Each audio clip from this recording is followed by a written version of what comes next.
नमस्कार, मैं हूं मयंक और आप देख रहे हैं द बनारसी। नेपाल में चुनाव होने हैं। 5 मार्च को चुनाव होने हैं। पिछले साल सितंबर में जनजी आंदोलन के बाद सरकार गिरा दी गई थी। एक अंतरिम सरकार बनी थी। उस सरकार ने यह वादा किया था कि लोकतंत्र की वापसी होगी नेपाल में। लोकतंत्र की वापसी होने वाली है। 5 मार्च को चुनाव होने वाले हैं। उस आंदोलन से जुड़े हुए हमारे साथ एक शख्स मौजूद हैं जो खुद नेपाल काठमांडू से हमारे साथ जुड़ रहे हैं। दर्शन, बहुत बहुत स्वागत है आपका हमारे चैनल पे। Thank you, Manayak. Thank you for looking forward to have insightful conversation. दर्शन, नेपाल में 5 मार्च को जो चुनाव होने वाले हैं वो अगर देखा जाए जनजी आंदोलन को लेके, और आप लोग उसमें जब शामिल थे, सत्ता को पूरा पलट दिया था आपने। क्या मायने रखता है अभी ये चुनाव? नहीं, ऑफ कोर्स जो ये सितंबर 8 और 9 में जो तरह का फ्रस्ट्रेशन युवाओं का स्ट्रीट्स में सारी देश में निकला है।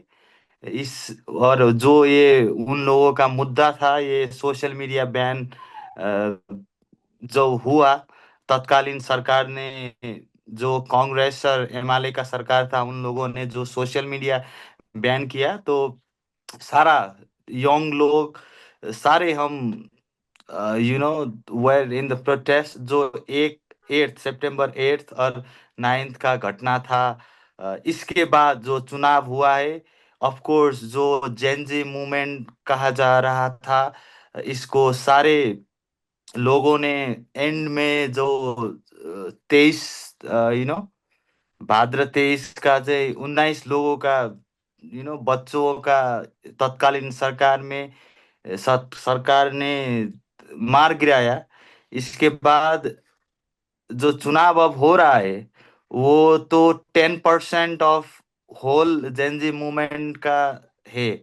अभी तक उन लोगों का मुद्दा जो भ्रष्टाचार का है, जिन्होंने भ्रष्टाचार किया है, अभी तक 30 वर्ष में इस देश में रह के, विभिन्न ओहदा में रह के, और इन्हें ही सरकार है जो म्यूजिकल चेयर पे नेपाल में कल 30-35 वर्ष से चल रहा था।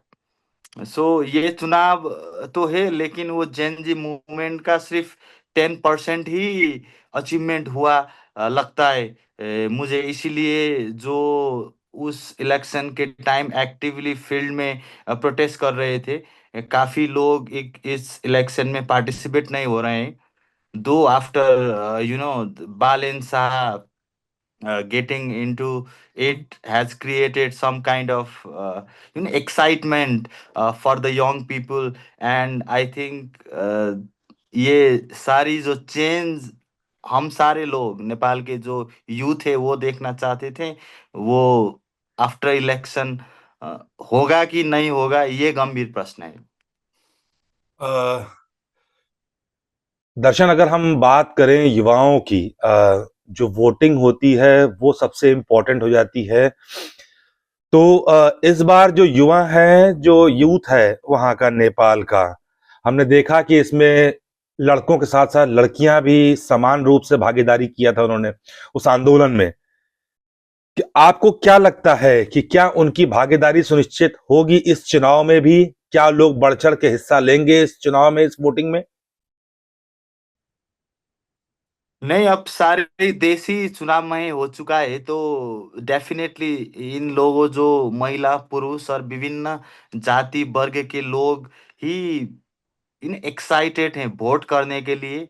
और ये एक जर्नलिस्ट के लेंस से देखा जाए तो यू नो जिन लोग जो नेपाल बाहर है, उन लोग भी अपने परिवार को कॉल करके कैंडिडेट का एजेंडा क्या है। सो ये इलेक्शन का जो पैटर्न पहले था अभी तक नेपाल में, और अब जो आफ्टर ये आंदोलन के बाद है, ये चेंज हो चुका है। क्योंकि वो जनता लोग है, जो वो उम्मीदवार वोट मांगने अपनी क्षेत्र में जाते हैं, वो प्रश्न कर रहे हैं, नागरिक प्रश्न कर रहे हैं। और ये चुनाव में तीन चार जगह बहुत निगरानी से देखा जा रहा है, क्योंकि पूर्व प्रधानमंत्री जो केपी शर्मा ओली है, उनका क्षेत्र है झापा, क्षेत्र नंबर 5। और जो जो ये जैनजियों का मसीहा माने जाते हैं, बालेंद्र शाह, वो भी राष्ट्रीय स्वतंत्र स्वतंत्र पार्टी से झापा 5 में चुनाव लड़ रहे हैं। इसलिए प्रधानमंत्री जो आगे आगे चुनाव में देश दौड़ा करते थे अदर कैंडिडेट को जिताने के लिए, अभी वो कर नहीं पा रहे हैं साइड बाय साइड। लेकिन अभी हम ये बालेंद्र शाह जो आरएसपी के वरिष्ठ नेता हैं, रवि लामिछाने जो सभापति हैं वो राष्ट्रीय स्वतंत्र पार्टी के, अगर वो लोग देश दौड़ा करे तो वो बालेन प्रति जो क्रेज है वो फील्ड में दिख रहा है। इसी तरह जो कांग्रेस में भी एक तरह का युवा विद्रोह हुआ है नेपाली कांग्रेस में, जो गगन थापा न्यू सभापति रहे हैं अभी। सो एक तरह की नैरेटिव नेपाली कांग्रेस से ये सुधरी हुई कांग्रेस है करके एजेंडा फॉरवर्ड हो रहा है। और गगन थापा जो सभापति है, यूथ लीडर है, many youth aspire to him as well. So एक तरह का बहुत इंटरेस्टिंग माहौल ओवरऑल देश में अभी हो रहा है। लेकिन ये तो अब नतीजा ही बता सकती है कि अब कौन का पल्ला भारी है। लेकिन ये चुनाव नेक टू नेक हो रहा मुझे दिख रहा है यहाँ से। जैसे आपने बताया कि बालेन शाह की पार्टी भी चुनाव में है, he has been an articulate during the elections, मतलब जब रिवॉल्यूशन हुआ था, आपका जनजी रिवॉल्यूशन जिसे हम कहते हैं, कांग्रेस ने अपनी पूरी पूरी लीडरशिप बदल दी है वहां पे, युवाओं को चेहरा बनाया है, जितने पुराने लोग थे उनको हटा दिया गया है। इस बीच अगर देखें हम तो लेफ्ट जो है आपके यहाँ, जो लेफ्ट पार्टीज हैं, जो वामपंथी पार्टीज हैं, वो अभी भी पुराने चेहरे के ऊपर ही चुनाव में जा रही हैं। चाहे वो ओली हों, चाहे दहाल हों, ये लोग अभी भी पुराने पार्टी में। तो आपको क्या लग रहा है और लोगों का क्या मानना है नए वर्सेस पुराने में? या सो नए वर्सेस पुराने, यही नैरेटिव देखिए, जब जब ये इलेक्शन होता है, अब इलेक्शन के प्री टाइम में तो सारे इलेक्शन कैंपेन नैरेटिव सेटिंग से ही करा जाता है। सो अपनी अपनी पार्टी का अपनी अपनी नैरेटिव सेट हो रहा है। सो नेपाली कांग्रेस पार्टी में जो विद्रोह हुआ गगन थापा के माध्यम से, वो उचित था। एटलीस्ट जो जो लोग निराश थे, जो लोग कह रहे थे कि ये बीपी कोइराला का पार्टी है, लेकिन फिर भी पार्टी में बहुत गंदी तरह का खेल चल रहा था, वो अब पूरी तरह से समाप्त तो नहीं हुई। लेकिन जो विद्रोह गगन थापा ने किया वो सराहनीय था। फिर भी और देखा जाए तो अरू पार्टी में देखिए, जब ये प्रचंड और नेपाल कम्युनिस्ट पार्टी जो नेपाल का था, इन लोगों ने डिफरेंट एक गठबंधन बनाया है, वो सारे पुराने अनुहार हैं। और देखा जाए तो केपी शर्मा ओली की जो नेकपा एमाले है, उन लोगों ने तो वो जेन जे आंदोलन के कुछ महीने बाद ही अधिवेशन कर दिया, तो again KP Sharma Oli became the president of the party. So देखा जाए तो सिस्टमेटिक तरह साथ वो लोग आ रहे हैं। लेकिन जो चेंज ये जेन जे आंदोलन ने देखा था, जो जिसके लिए उन युवाओं ने शहीद होना पड़ा, वो भ्रष्टाचार का मुद्दा है। और कोई भी पार्टी ये नहीं कह रही है कि हम भ्रष्टाचार के अंत्य करेंगे। और देखा जाए तो विभिन्न लोग जिनको विभिन्न तरीका का मुद्दा लगा है, सर्वोच्च अदालत ने वो जो बेल पर है, उन लोगों को भी डिफरेंट पार्टीज में, इन पार्टीज में टिकट मिला है। इसलिए अब कहना बहुत मुश्किल है बाजी कौन मारने वाले हैं। लेकिन देखा जाए तो देश भर अभी वो आरएसपी का ही सीन चल रहा है, क्योंकि वो बालेंद्र शाह, रवि लामिछाने और जो जो अनटेस्टेड व्यक्ति है, इन लोगों को टिकट मिला है डिफरेंट एरियाज में। जो बालेंद्र शाह के पक्ष से थे, जो रवि लामिछाने आरएसपी के पक्ष से थे। सो देखा जाए तो आरएसपी का माहौल अभी मुझे दिख रहा है विभिन्न जगह पर। और एक दो रिसर्च भी हुआ है जहाँ ये बोला जा रहा है कि ये इस चुनाव में नंबर वन पार्टी आरएसपी होगा, नंबर सेकंड कांग्रेस, नेपाली कांग्रेस होगा, नंबर थर्ड माओवादी होगा और नंबर फोर्थ नेकपा एमाले होगा। लेकिन ये एक महीने पहले का वो स्टडी था। अब ये चुनाव के माहौल में 2 दिन 3 दिन में सारी वो बदल जाते हैं, इसलिए पिछले अभी हमने कहना देखा, कठिन है। हाँ, हमने हमने ये देखा कि जो आंदोलन है वो सोशल मीडिया से शुरू हुआ, सड़कों तक आया। इस चुनाव में अभी आप क्या देख पा रहे हैं, वहां पे सोशल मीडिया का क्या रोल है, इंस्टाग्राम, ट्विटर, फेसबुक का? सोशल मीडिया का तो सीन ही इतना बड़ा है कि एवरी डे ये AI, fake AI generated content देखने को मिल रहा है, जो एकदम वरिंग संग में। और मैं as a civic awareness in AI and that domain also have been seeing it from a different lens। and every day with digital media, तो ये सारे जो इलेक्शन में उठे उम्मीदवार है, इन लोगों ने अच्छी तरह सेट किया है।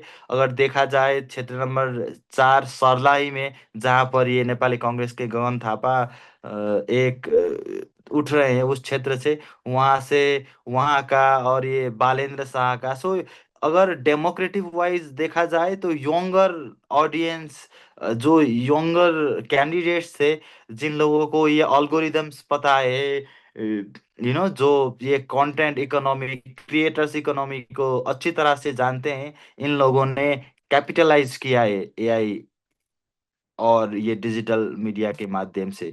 लेकिन एक बात बड़ी खतरनाक है कि ये मिस इन्फॉर्मेशन, डिसइंफॉर्मेशन भी बहुत तरीके से फैल रहा है इस एरिया में। क्योंकि क्योंकि अब तो जो भी जिसको जे बोलकर भी वो डाल सकता है एआई के माध्यम से, जनरेटिव एआई से। सो जिन लोग वो इलेक्ट डिजिटली लिटरेट ना है, इन लोगों को अफेक्ट कर रहा है। ये लोग समझ रहे हैं कि यही सत्य है कि नहीं। और ये इलेक्शन टाइम में इसी तरह का कंटेंट वो एक नैरेटिव सेटिंग में नेगेटिव इन्फ्लुएंस में अफेक्ट तो करेगा ही। सो एक ये है। लेकिन हमारा ये इलेक्शन कमिश्नर नेपाल भी इसमें काम तो कर रहा है। उन लोगों ने एक टेक पाना वो से मिलके they are fact fact fact checking the news articles that has been published by other different news outlets in Nepal, but the efforts are not that enough to control it. But yeah, I suggest government to do more on that side too. हमने देखा कि जो अंतरिम सरकार बनी former chief justice Sushila Karki के नेतृत्व में, जेंजी आंदोलन से जुड़े हुए कुछ छात्रों ने ये आरोप भी लगाया था, और उनमें से कुछ लोग अन्य देशों में भी गए सपोर्ट लेने के लिए। कुछ भारत आए थे, कुछ बांग्लादेश गए थे, कुछ चाइना से भी बात कर रहे थे। नेपाल जो है वो स्पाई नेटवर्क का हब भी रहा है, तो आपको क्या लगता है कि क्या इंटरनेशनल प्रेशर भी होगा, एक स्पाई नेटवर्क भी वहां काम कर रहा होगा इस चुनाव में?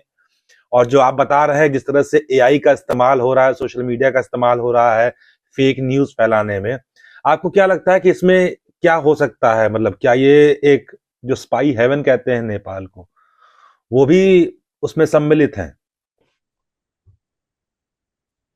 नहीं, देखिए, अब ये नेपाल जैसा देश जो एकदम स्ट्रैटेजिक जगह पर है, और जो वर्ल्ड में अभी हो रहा है the struggle of power between US, China and India.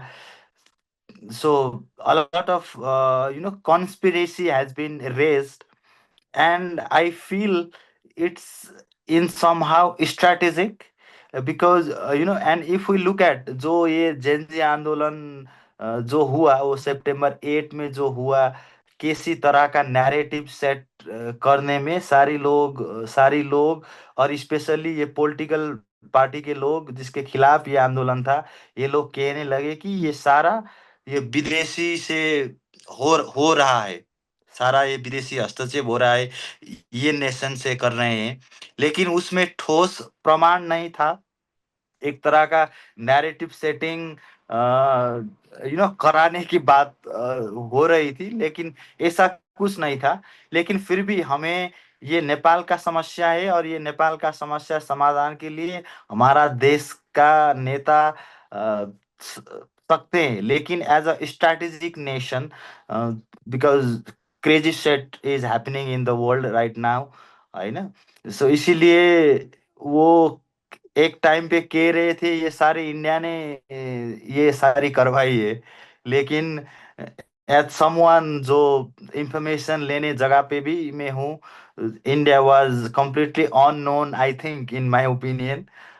इसके बारे सम कह रहे थे कि ये अमेरिकनों ने लाइक कराया है and stuff like that, but there are no any particular proofs also. अगर देखा जाए तो सारी लोग जिन लोग जो वो इंडिया में बैठ के नेपाल के सारे वो महावादी कालीन युद्ध में सारे लोग इंडिया में बैठ के आज युद्ध करा रहे हैं, वही लोग आज जिन लोग वैकल्पिक शक्ति के नाम के आ रहे हैं, इन लोगों को कह रहे हैं कि ये विदेशी एजेंट है ना। वो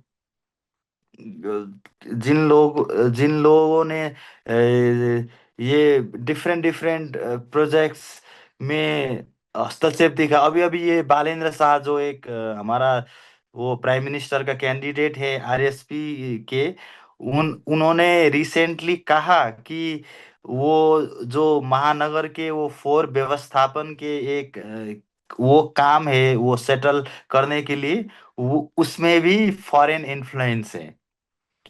देखा जाए तो वो एक प्रशासकीय हिसाब से इसमें काम करना है। अब कैसा तो है वो हम नहीं जानते, लेकिन वो जैन जी आंदोलन जिस जिस कह रहे हैं कि ये विदेशी परिचालन है, मुझे नहीं लगता ये वहां से है। एटलीस्ट सितंबर 8 और 9 में तो मुझे नहीं लगता। नहीं नहीं नहीं नहीं, सितंबर 8 और 9 के लिए नहीं कह रहा हूं। मैं कह रहा हूं कि जब सुशीला कार्की प्रधानमंत्री बन जाती हैं, उसके बाद उनके काम पे जो स्पाई एजेंसीज हैं, यूएस की हैं और अन्य देशों की हैं, वो लोग कब्जा करने लगते हैं, उनको डायरेक्ट करने लगते हैं। ऐसे भी आरोप लगे थे। उसमें क्या लगता है आपको, क्योंकि Nepal has been an strategically जो है बहुत इंपॉर्टेंट प्लेस हेल्ड करता है in South Asia, South East Asia, जो भारतीय उपमहाद्वीप है वहां पे। और पिछले दिनों हमने देखा श्रीलंका के बाद अभी बांग्लादेश में चुनाव होते हैं, वहां पे भी सरकार बदल जाती है और एक ऐसा इंसान लौट के आता है जो कि मुक्ति वाहिनी जो है, जिसने बांग्लादेश को आजाद किया था, और वो यूके में रहा है पिछले 18 साल से। तो उसको वहां पे प्रधानमंत्री बनवा दिया जाता है या बन जाता है वो चुनाव जीत के। उस बीच कुछ वीडियोस भी आते हैं जहां पे ठप्पे मारे जा रहे हैं, जिसको कि बाद में कहा गया कि ये गलत है वीडियो। तो आपको क्या लगता है कि नेपाल में भी कुछ इस तरह के 5 तारीख या उसके बाद देखने को मिलेगा? नहीं, मुझे नहीं लगता एक ऐसा कुछ होगा, क्योंकि जो सुशीला कार्की का सरकार है, मुझे ये भी पता है फ्यू इंफॉर्मेशन कि कैसे सुशीला कार्की प्राइम मिनिस्टर बनी। उन उन उस टाइम पर सीन क्या था, वो 2 दिन का सीन। सो मुझे अभी नहीं लगता, और जो मैंने सुना है, ये इंफॉर्मेशन है कि सुशीला कार्की जब किसी बाहर के लोग और नेपाल के बाहर परराष्ट्र के जो मिलती है, किसी ही गोरे या इंसान से मिलती है, वो हमारा कोई ना कोई जो अपने डिपार्टमेंट का है जो प्रोटोकॉल फॉलो कर रही है, उसने सिंह दरबार में किसी बाहर के इंसान के साथ नहीं मिला है, वो मुझे इंफॉर्मेशन है। इसीलिए इसीलिए मुझे नहीं लगता कि ये कुछ सारी विदेशी के इंटरेस्ट में ही हुआ है। अब जो ये इलेक्शन है सुशीला कार्की सरकार का, यही एक ड्यूटी है सारी ये मंत्रिमंडलों का कि ये लोग इस इलेक्शन को फेयर तरीके से यू नो अपनी जिम्मेवारी पूरा पूरा करिए। सो आई थिंक आर्मी भी अभी तक तो वो स्ट्रीट में ही है। So I think now we as aspiring youths in the country, we aspire to accept the result through election.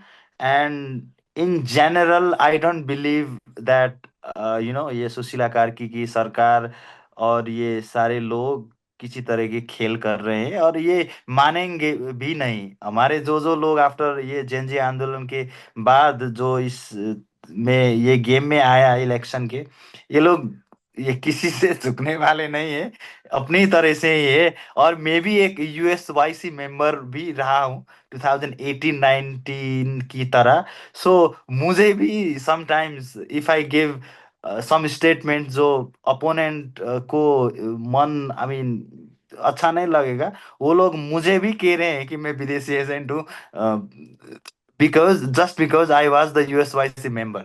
और जो जो लोग इसमें एक तरह के जुड़े हैं, ये लोग कहीं ना कहीं से अब ये यूएस एम्बेसी यूथ काउंसिल पे एक्टिव ही हैं।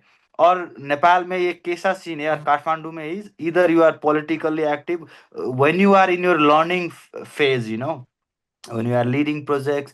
Like if you look at what are the important like youth projects that youth can involve when they are growing, would be either you should go to politically affiliated youth groups and such. And there are only few like USYC and things like that. So I don't think that people who are affiliated with US embassy would do something bad for the country. So ये जो narrative set करने का जो खेल हो रहा है, इससे इसका मैं भर्त्सना करना ही चाहता हूँ। अच्छा, वादों की बौछार हो रखी होगी इस वक्त चुनाव में, हर पॉलिटिकल पार्टी अपने अपने मुद्दे लेके आ रहे होंगे, जैसे हम यहाँ इंडिया में भी देखते हैं, हर देशों में होता है। वहां पे इस वक्त क्या है सबसे बड़ा वायदा, मतलब करप्शन को हटाने को छोड़ के, उसके बाद हम बात करेंगे। क्योंकि मैं देख रहा था जैसे कांग्रेस ने अपना 5 पॉइंट एजेंडा जारी किया है, किसानों को लेके, युवाओं के रोजगार को लेके, आरएसपी का भी इसी तरह से आया है। तो क्या है, लोगों में क्या मंशाएं हैं उसको लेके, जो एजेंडा है, जो लोगों के, जो पॉलिटिकल पार्टीज के जो वायदे हैं। वो सारी बातें जो है पॉलिटिकल, अब ये चुनाव का मौसम है तो सारे लोग मैं ये कर दूंगा वो कर दूंगा, वो तो कॉमन ही हो चुका है। लेकिन एक बात ये चुनाव में बहुत इंटरेस्टिंग ये क्या हो रहा है इज, लोग जो जनता है ये लोग प्रश्न कर रहे हैं।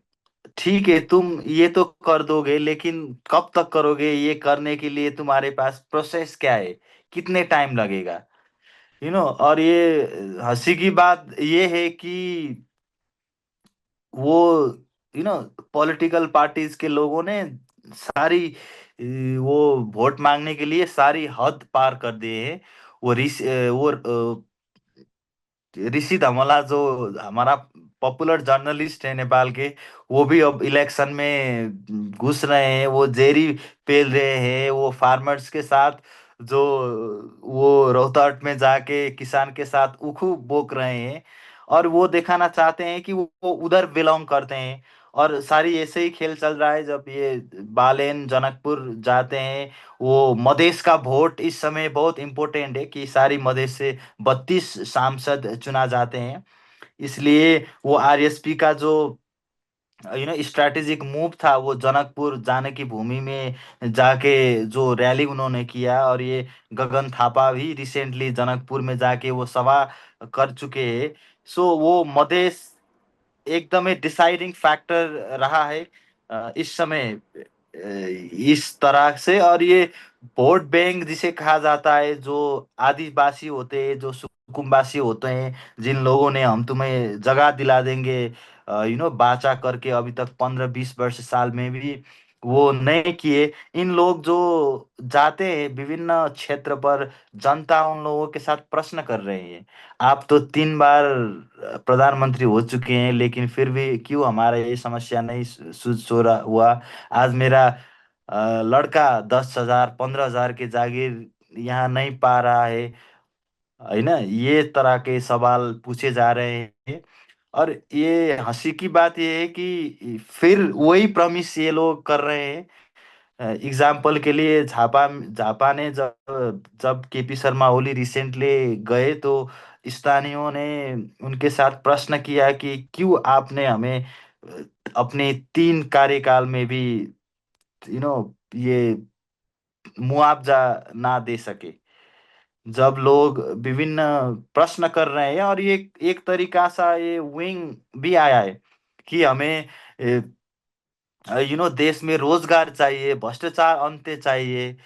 अभी इस 21वीं शताब्दी में हम यहाँ रोड बना देंगे, यहाँ स्कूल लगा देंगे, इस तरह का तो जनता एक्सपेक्ट नहीं कर रहे हैं ना। और इसीलिए जिन लोगों के डुले हैं, जो सोशल मीडिया है, सो जनता इस चुनाव में जनता भी बहुत जागरूक अ, होते हुए मुझे मैंने पाया, क्योंकि वो लोग अच्छे सवाल कर रहे हैं। हमने देखा है कि जब ये आंदोलन हुआ था, जेंजी आंदोलन, उस दौरान भी और उसके पहले भी अलग अलग जो प्रोविंशियल इलाके हैं नेपाल के, वहाँ के अलग अलग डिमांड्स रही हैं।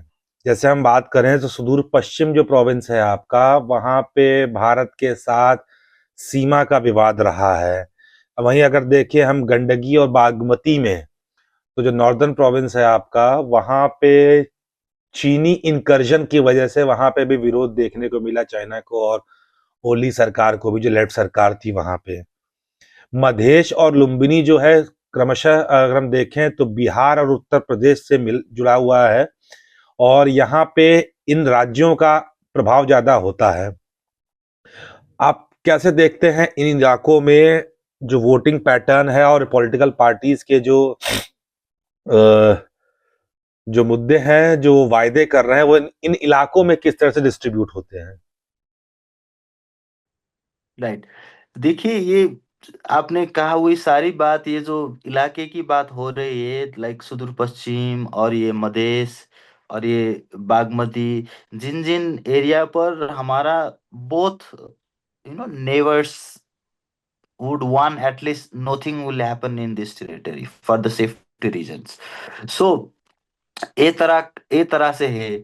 लेकिन ये जो तराई की बेल्ट है, जो ये मधेश का बेल्ट है, उधर ये ओपन बॉर्डर, ये हम तो इंडिया के साथ तो ओपन ही बॉर्डर रहे हैं, ये हाँ, करके रोटी भी एक के तरह साथ की रहा है भारत के साथ। जो, हाँ। हाँ डेफिनेटली डेफिनेटली, वो तो हाँ।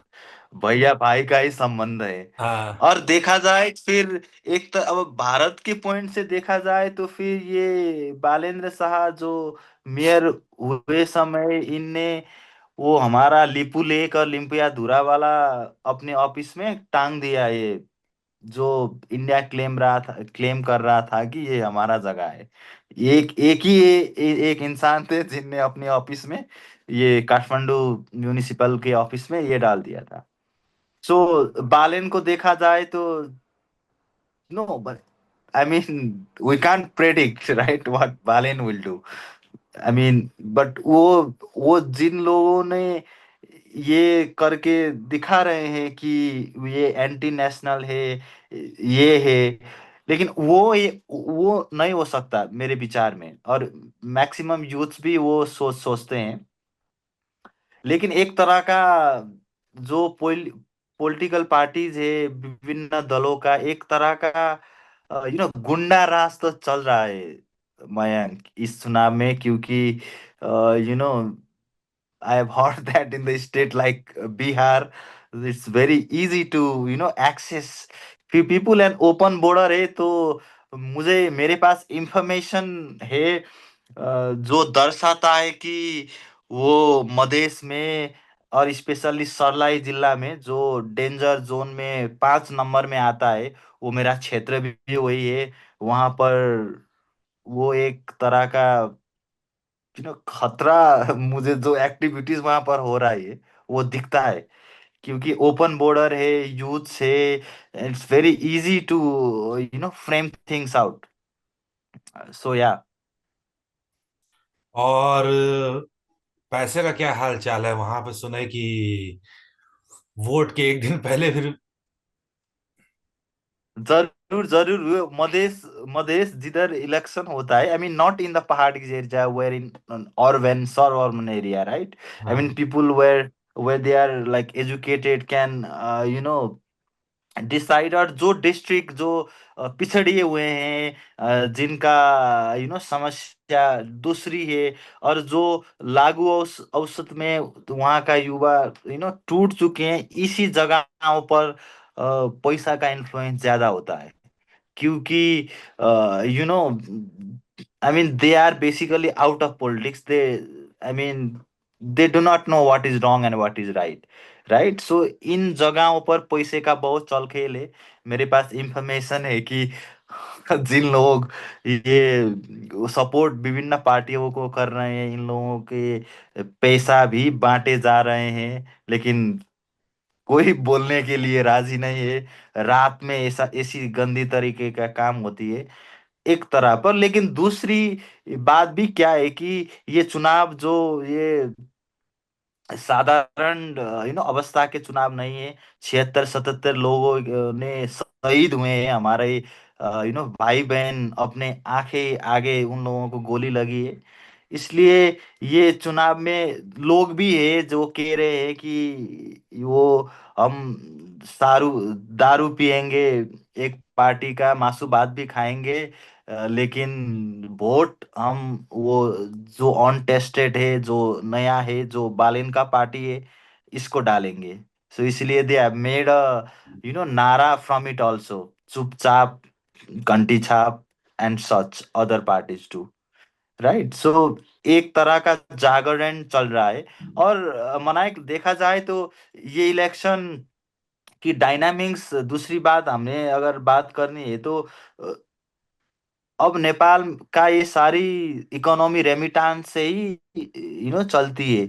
और जिन लोग नेपाल के बाहर है, इन लोगों के पास वोटिंग राइट्स भी नहीं है।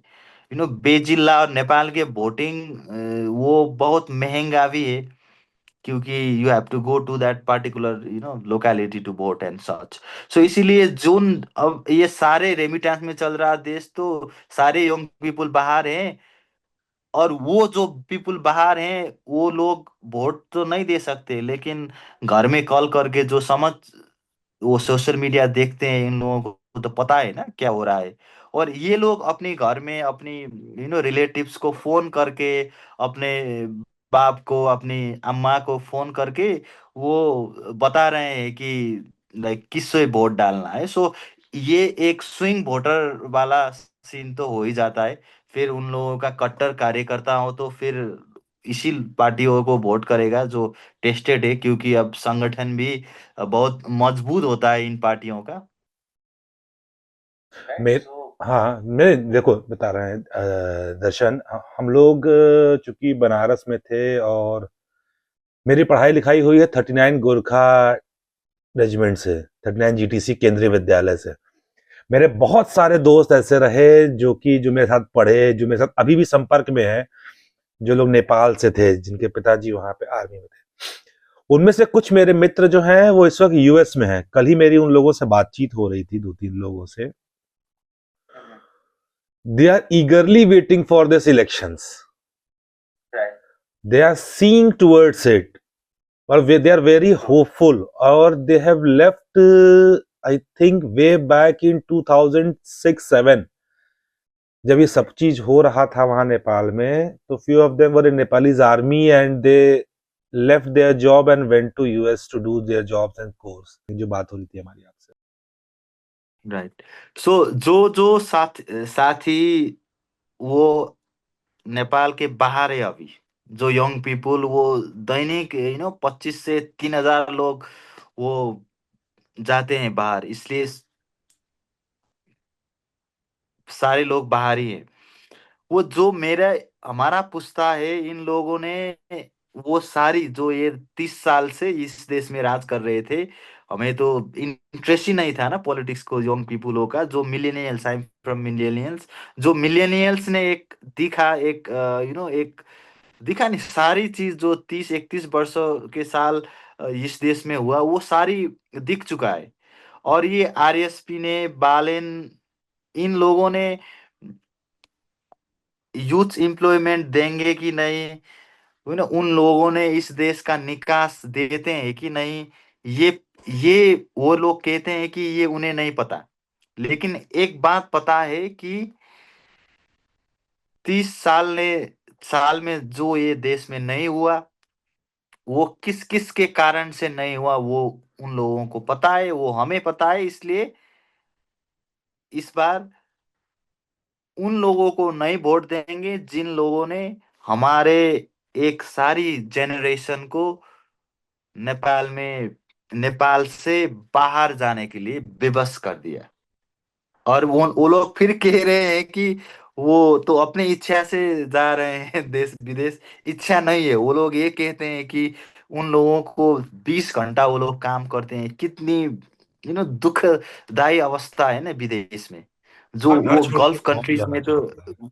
गल्फ कंट्रीज में तो जन वो सीन ही अलग है। इसलिए वो लोग अवेयर हैं, और वो लोग ने देखा ना, वो लोग ने विकास अपनी हाथों से दिखा है। जो अमेरिका में रहते हैं, कनाडा, ऑस्ट्रेलिया में रहते हैं, दुबई में रहते हैं, हमारे नेपाली बंदे बंदियां ने तो वो देखा है। इसलिए वो लोग तो घर में फोन करके किसको वोट करने के लिए वो सचेत कर रहे हैं, अपनी परिवार को, अपनी माता पिताओं को, और अपनी पूरे समाज को। नेपाल विश्व का एकमात्र हिंदू राष्ट्र रहा है, और राजशाही के खत्म होने के बाद जब लेफ्ट सरकारें, सीपीआई, सीपीआईएम है, सॉरी सीपी जो है, कम्युनिस्ट पार्टी का जो सरकार वहां बनी, लेफ्ट सरकारें बनी, उन्होंने उसके ऊपर सबसे ज्यादा कुठाराघात किया जो ये देखने को मिला। एक कॉमन नेपाली आदमी जो कि जो जनकपुर सीता की धरती से आता है, जो कि शिव को पूजता है, जो कि राम को पूजता है, जो कि हनुमान को पूजता है, जहां पे बुद्ध भी गए और वहां पे अपने आप अपनी बातों को रखा बुद्ध ने, शांति का संदेश दिया।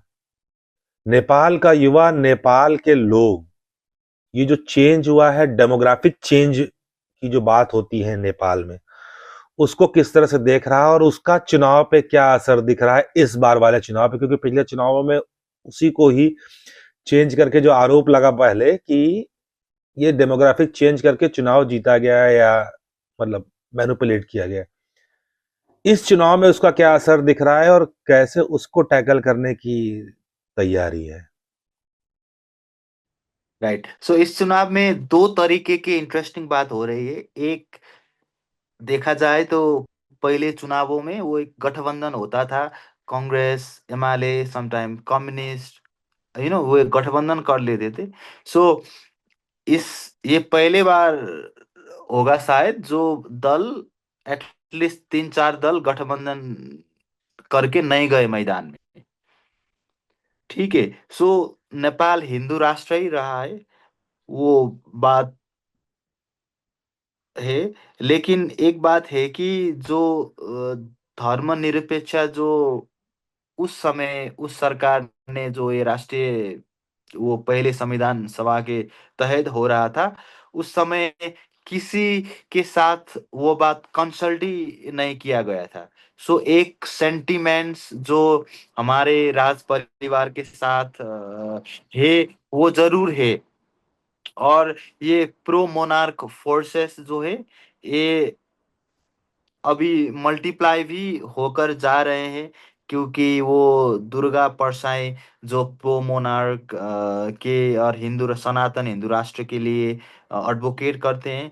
और यूथ भी, एक तरह के यूथ भी ये सारी बात चाहते हैं।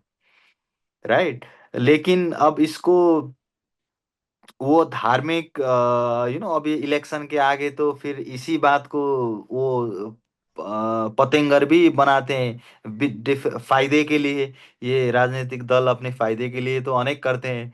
इसलिए इसी तरह की बात अभी तक तो देखने में नहीं मिली, लेकिन एक ये सेंटिमेंट्स तो जरूर है। और एक जनमत संग्रह अब जो सरकार जिसकी आएगी वो होना चाहिए, मेरे पर्सनल ओपिनियन भी मुझे लगता है, क्योंकि वो हिंदू राष्ट्र तो एकमात्र था। सो इसके लिए हो सकता है, लेकिन ये बात भी फिर नहीं है कि हम नेपाल में एकदम रेडिकल हैं। सारी हम कल्चर, धर्म, सारी लोग मिलकर बैठते हैं, इसी तरह का जगह है। सो सेना का रोल अगर हम देखें इस वक्त इस चुनाव के दौरान और पोस्ट जनजी इलेक्शन और आने वाले समय में, तो वो कितना इम्पोर्टेंट रह जाता है इस, क्योंकि सेना सबसे इम्पोर्टेंट हो जाती है इस तरह के टर्मोइल, जैसे हमने बांग्लादेश में देखा, श्रीलंका में देखा, इवन हम पाकिस्तान में भी देखते हैं, अलग अलग जगहों पे देखते हैं। तो एक देश में जो कि अभी डेमोक्रेसी की तरफ वापस बढ़ रहा है, तो सेना का रोल इंपॉर्टेंट हो जाता है। तो क्या सेना इसमें ओवर पावर करती हुई दिख रही है नेपाल की तरह, बांग्लादेश की तरह, या फिर वो एक बैकबोन की तरह रहेगी श्रीलंका की तरह या भारत की तरह? यहाँ पे आपको क्या लगता जी मनाई, जो ये सेना और सेनापति का रोल था जिस समय ए, के दौरान, वो बहुत अच्छी रहा है।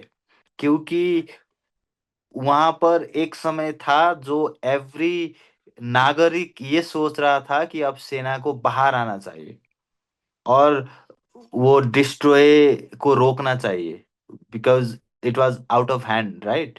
सो इस इलेक्शन में सेना का बहुत जिम्मेवारी तो बनता ही है।